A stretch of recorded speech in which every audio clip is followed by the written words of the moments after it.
Aujourd'hui, un moment exceptionnel a lieu au temple zen de Kanchoji, dans le Périgord, autour de la cérémonie d'Ojukai, la prise des préceptes. Les cérémonies d'Ojukai sont des cérémonies très importantes dans le Zen Soto. C'est l'entrée dans la voie. Mais dans cette cérémonie, il y a tous les aspects du bouddhisme zen. Donc, on voit le premier aspect, la décision de rentrer dans la pratique.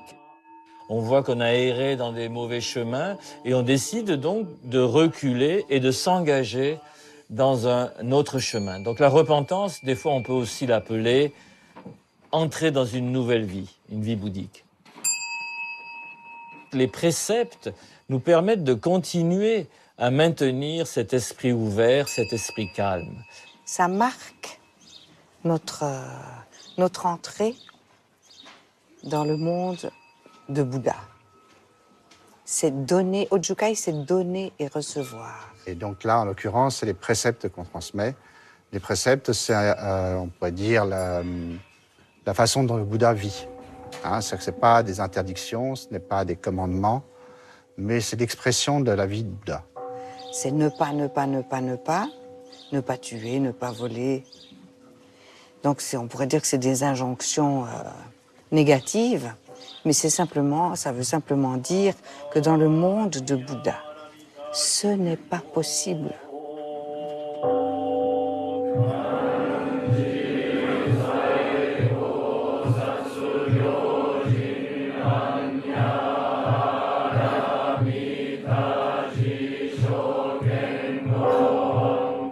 Un moment fort et symbolique pour les pratiquants qui prennent ou reprennent ces préceptes.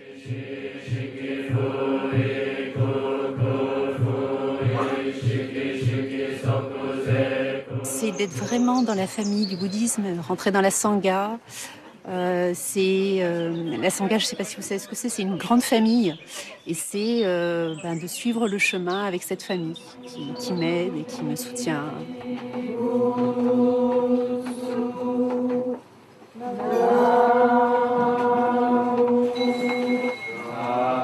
Cette prise de précepte représente un véritable engagement du corps, de la parole et de l'esprit, pour ne pas nuire aux autres, ni à soi-même.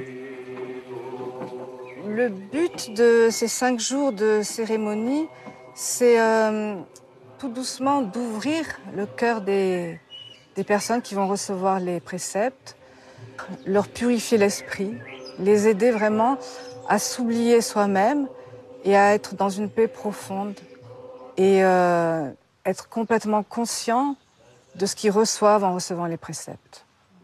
En fait, on les aide tout au long de ces 5 jours à toucher l'état de Bouddha.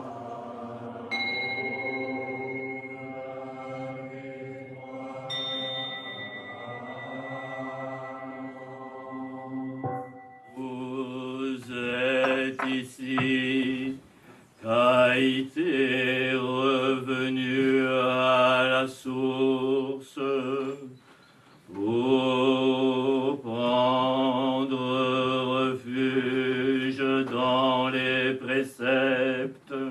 Je pense que tous ceux qui ont fait la première fois cette cérémonie ont fait vraiment un pas de plus. Et j'espère que ça va m'aider à faire moi aussi un pas de plus. C'est un peu comme si on mettait ses pieds dans les empreintes des pas du Bouddha. Donc c'est chaque fois réitérer, on peut dire, sa foi dans son enseignement. Même si on est moine, on peut reprendre les préceptes et reprendre refuge dans les 3 trésors, qui sont le Bouddha, le Dharma et la Sangha. Quatrième précepte, ne pas mentir. Des maîtres et des disciples du monde entier ont fait le déplacement. Kanchoji est tellement un endroit magnifique pour pratiquer le zen. Ils nous ont offert cette opportunité. C'est une chance incroyable de participer à ces quelques jours de cérémonie d'Ojukai. Vraiment, c'est une opportunité à ne pas manquer. Septième précepte, ne pas s'admirer. J'ai pris les préceptes il y a 25 ans. J'ai 70 ans maintenant. Je suis plus proche de la fin de ma vie que du début. Je ressens le besoin de prendre ces préceptes de manière plus sérieuse. Et je perçois que les autres personnes qui assistent à ces cérémonies sont très émues, qu'elles renforcent beaucoup leur pratique. Je prends complètement refuge dans la Sangha. J'ai eu vraiment à cœur que Ojūkai puisse se faire en Occident, parce que ça a été pour moi une grande expérience quand j'ai pu faire Ojūkai au Japon, la première fois. Je pratiquais déjà depuis 20-25 ans, j'étais nonne. Et ces cérémonies ont ouvert quelque chose dans ma pratique, m'ont ouvert à un autre monde. J'ai vu à quel point le moi, donc être centré sur le moi, est quelque chose qui crée la souffrance, autant pour soi que pour les autres autour de soi. Et ça a été pour moi complètement lumineux de réaliser ça. Et j'ai pu vraiment m'engager dans ma vie de nonne dans une dimension beaucoup plus ouverte à l'autre, où je pouvais m'oublier moi-même.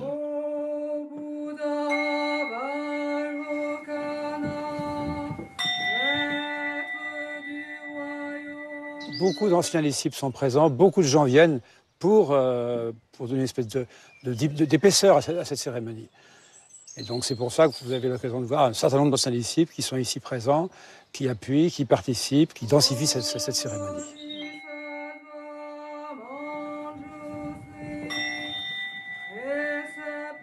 C'est important car nous ne voyons pas souvent des gens qui viennent du Japon pour donner des enseignements et partager leur expérience avec nous. En Angleterre, nous n'aurions pas cette sorte d'occasion où des Japonais viendraient donner des enseignements. C'est très agréable d'en faire l'expérience.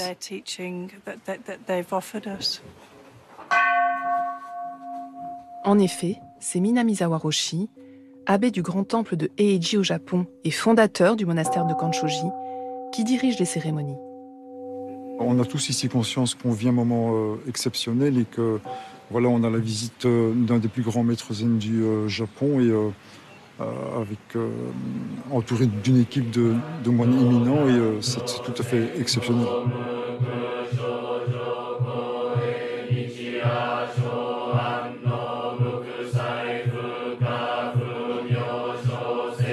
C'est toujours très impressionnant de rencontrer les grands maîtres et d'avoir cette chance de pratiquer le dharma auprès de ces grands maîtres. La transmission dans le zen est quelque chose d'essentiel.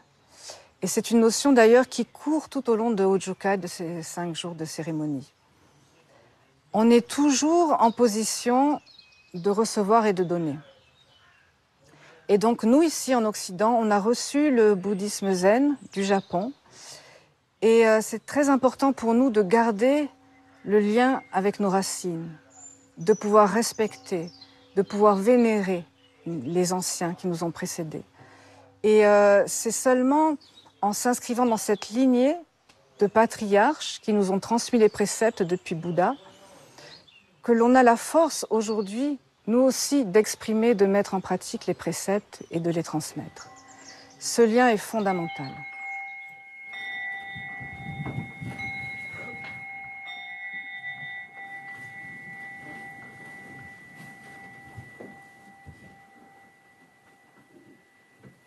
Vous avez vu que la cérémonie est guidée et menée par Minamizawa Roshi, qui est venu donc spécialement du Japon pour prendre cette position qu'on appelle Kaishi, c'est-à-dire maître des préceptes. Alors bien sûr, je suis très honoré, d'abord parce qu'il emmène beaucoup de monde derrière lui, et qu'en même temps c'est une caution, c'est quelqu'un, j'ai une grande autorité dans le Zen Soto. Et le fait qu'il soit là, c'est vrai, il nous incite tous à venir, à être près de lui, à écouter ses enseignements, même s'il est âgé, qu'il parle peu. Quand il parle, je veux dire, ça a une profondeur, une valeur, je veux dire, qui touche tout le monde. Nous sommes déjà venus il y a 3 ans à la Gendronnière, où nous avions célébré les cérémonies d'Ojukai, qui s'étaient très bien déroulées. Nous voici de retour et j'en suis très content. Deshimaru Taisen Roshi a transmis le zen ici. Le bouddhisme a une longue histoire, 2500 ans.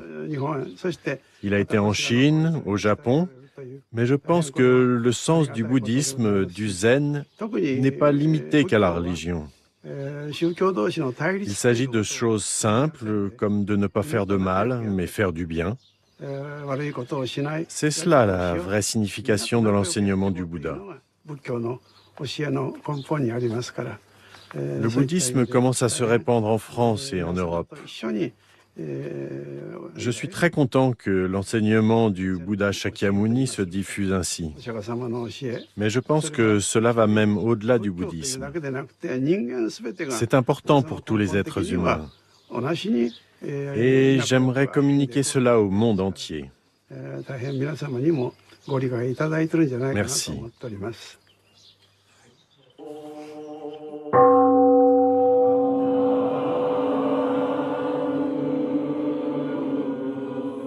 Une partie de ces grandes cérémonies est pour la première fois en Occident, dite et chantée en français. Que les mérites de cette cérémonie retournent aux générations de Bouddhas et patriarches. L'implantation du zen en Europe est de plus en plus présente. Tout doucement, il y a une acculturation qui se fait, qui demande effectivement un grand engagement des enseignants. Mais en même temps, c'est très important pour nous occidentaux de comprendre ce qu'on fait. Donc le fait de traduire les sutras, de traduire les dédicaces, c'est de recevoir des enseignements en français ou traduits en anglais. C'est très important pour nous occidentaux. Et pour que vraiment les cérémonies nous touchent le cœur, c'est important de comprendre le sens. Je crois que la réussite de l'implantation du zen en Occident se fera par une synthèse entre l'assimilation de l'héritage qui nous vient du Japon, une synthèse entre ça et la culture européenne, la culture occidentale qui est la nôtre. On ne pourra pas faire de mimétisme, c'est-à-dire vouloir recopier à l'identique ce qui se fait au Japon. Il ne faut pas tomber non plus dans l'autre extrême de rejeter ce qui nous vient du Japon parce que ce sont nos racines. Mais il nous appartient dans les années qui viennent de faire la synthèse entre notre héritage culturel et ces racines qui nous viennent du Japon.